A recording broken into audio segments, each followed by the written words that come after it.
Greetings, members one and all of the Salivation Nation. Many people feel that China will dominate or are dominating many different areas in economic factors and other areas.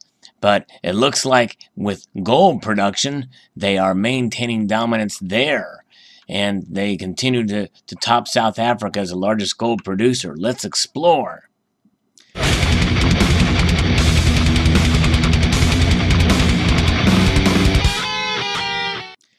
This comes to us from Donald in New Mexico, and it's an article that has been published in Coin World magazine, and it's a recent showing some of the production that China has done.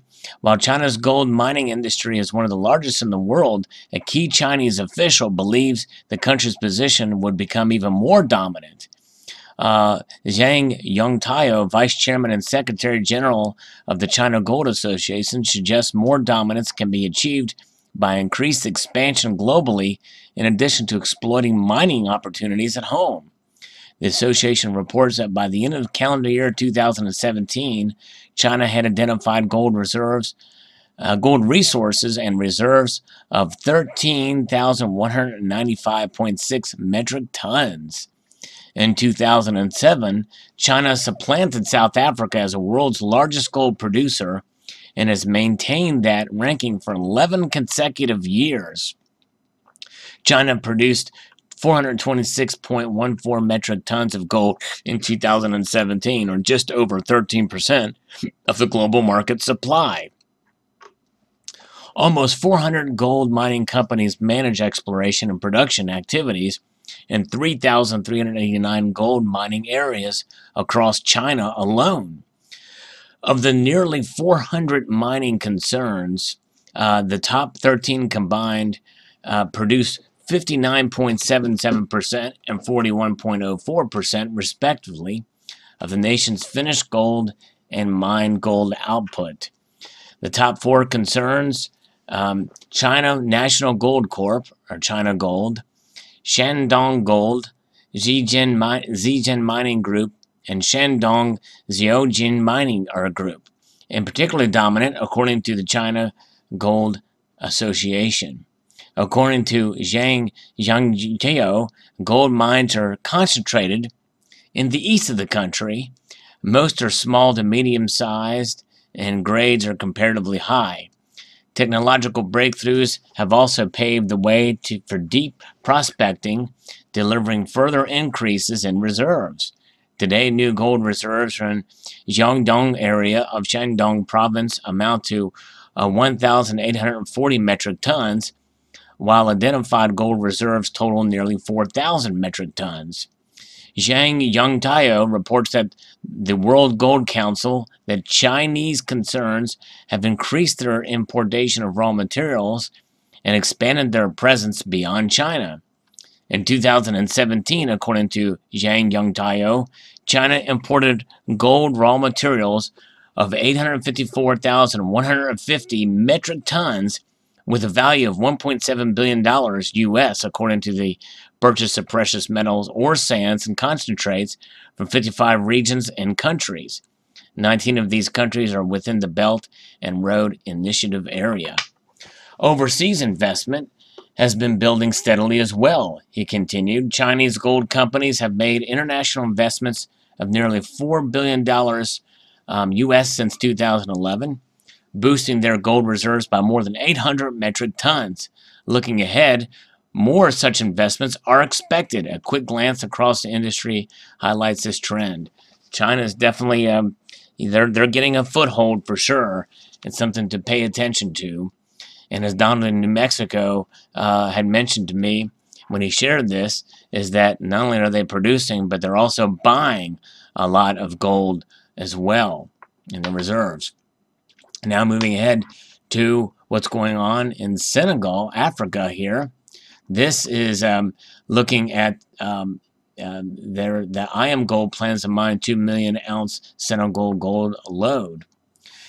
A gold mining project in Senegal is promising, according to a recent feasibility study, pushing officials at Canada's IAMGOLD Corp to consider moving ahead with mining operations. Reports indicate that Boto Mining Exploration Project projects gold totaling some 2 million ounces. The feasibility study was recently completed by IAMGOLD in conjunction with Lycopodium Minerals Canada. The study suggests Boto should yield 140,000 ounces of gold on average annually for 13 years of a life of mine cash cost of $714 per ounce and all-in sustaining costs of $753 per ounce. The net presence of value of gold to be mined is $261 million at a spot price of $1,250 per troy ounce today. IAMGOLD seeks to file a concession application for rights to mine the gold before the end of 2018, with approval anticipated during the first 6 months of 2019, according to IAMGOLD. And so when you hear about new mines coming online or new technologies or increased production, does it scare you into thinking that there's going to be more supply of gold to hit the markets that could cause the price to go down? What do you think? I do think it does have some effect, but I think there's other market conditions and the fact that gold is so rare, really, in comparison to other precious metals, and it's treasured and held.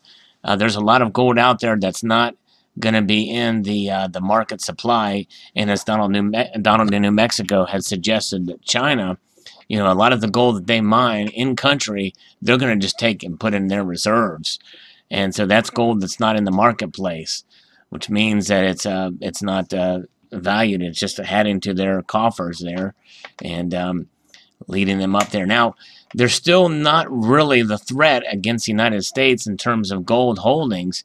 The United States is by far the largest holder of gold in their reserves of the whole world. But in countries like China and India especially, gold is treasured culturally and also just as in terms of being valued as money in those nations. And so, being that that is the case, their populations, I believe, are in a better circumstance to be able to protect themselves in the case of a currency collapse, so to speak, in their countries, or a massive devaluation. If they ever needed to sell their gold, they could do so to make ends meet. But nonetheless, it is difficult because when it's part of dowries and the like, those pieces hold cultural meaning that in some ways surpasses the financial protection that gold does provide. So more than likely, they don't want to sell their gold. And again, another example of China, especially the former mint director, Edmund C. Moy, his family, his mom and dad, came over with gold, literally wearing gold as a protection. They wore their wealth and how it is valued in Chinese culture, for sure, especially during the persecuted times. Like they could just be mobile with so much value on the wrists and neck and hands.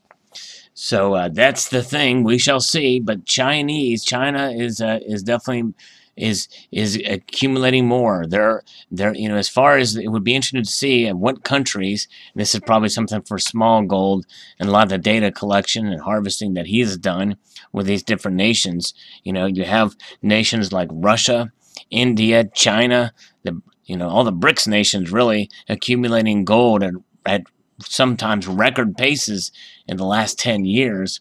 And where the United States, where are we at? Are we accumulating more gold? I don't know. You really don't hear much about us buying gold. We store a lot of gold for other nations, but and what about our mining?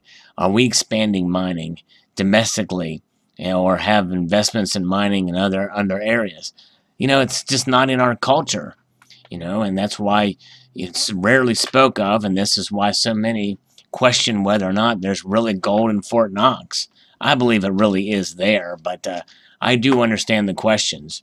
But nonetheless, we're seeing it here. China is accumulating gold, and they're doing so at an amazing pace, opening up new mines and producing here and there throughout their nation and other nations around the world. So post your thoughts about this particular news story. I'd like to extend a multitude of gratitude to Donald in New Mexico for sharing the story and for you for watching, and encourage you to please rate, comment, and subscribe.